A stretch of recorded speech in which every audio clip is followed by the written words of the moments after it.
ఇక్కడ మొట్టమొదటిది పృథ్వీ తత్వము. దీన్నే మనం భూమి అని చెప్పి అంటాము. సో, ఈ తత్వం యొక్క గుణం ఏంటంటే ఇవ్వడం.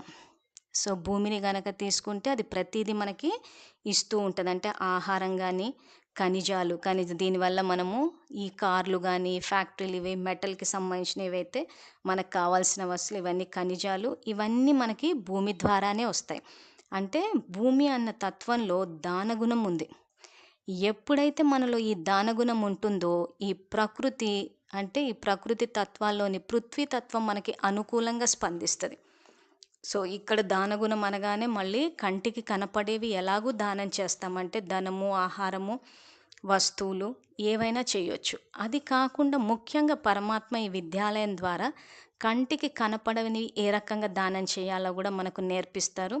సో, ఇక్కడ ముఖ్యంగా ఈ విషయాన్ని మనం ఇప్పుడు ప్రస్తుతం అర్థం చేసుకునేటప్పుడు ఎవరికైనా ఇవ్వాలి అని అనుకున్నప్పుడు శ్రేష్ఠ సంకల్పాలు, వాళ్లకు శాంతిని కలిగించే మాటలు గానీ, ఆలోచనలు కానీ, ధైర్యాన్ని చెప్పే మాటలు కానీ, ఇలాంటివి గనక మనం ఇస్తూ పోతే ఇది దానం గుణం కిందికొస్తుంది.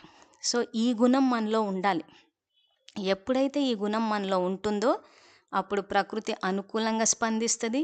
ఈ గుణం అన్నది లేనప్పుడు ఇదే తత్వము ప్రతికూలంగా స్పందించినప్పుడు చేసుకున్న పాపాన్ని బట్టి ఈ భూకంపాల్లో పోతూ ఉంటారు. అంటే మనం చేసుకున్న కర్మల్ని బట్టి ఈ పృథ్వీ తత్వము అనుకూలంగా స్పందిస్తది, ప్రతికూలంగా కూడా స్పందిస్తది. సో, అనుకూలంగా స్పందించాలన్నా, ప్రతికూలంగా స్పందించాలన్నా ఇది మనం చేసుకున్న కర్మల్లోనే ఉంటది. అందుకే పరమాత్మ ఎప్పుడైనా గానీ శ్రేష్ఠ సంకల్పాలు, శ్రేష్ఠ వాక్కు, శ్రేష్ఠ కర్మలు ఇవన్నీ ఇస్తూ పోవాలి అంటారు. సో, మనం ఏదైతే ఇస్తామో అదే మనకి తిరిగి వచ్చినప్పుడు అది మనకి డబుల్ అవుతది. కాబట్టి నిరంతరం ఇచ్చే గుణం. సో, ఇవ్వడం అన్నది ధనం అన్న విషయానికి పరిమితం చేయొద్దు.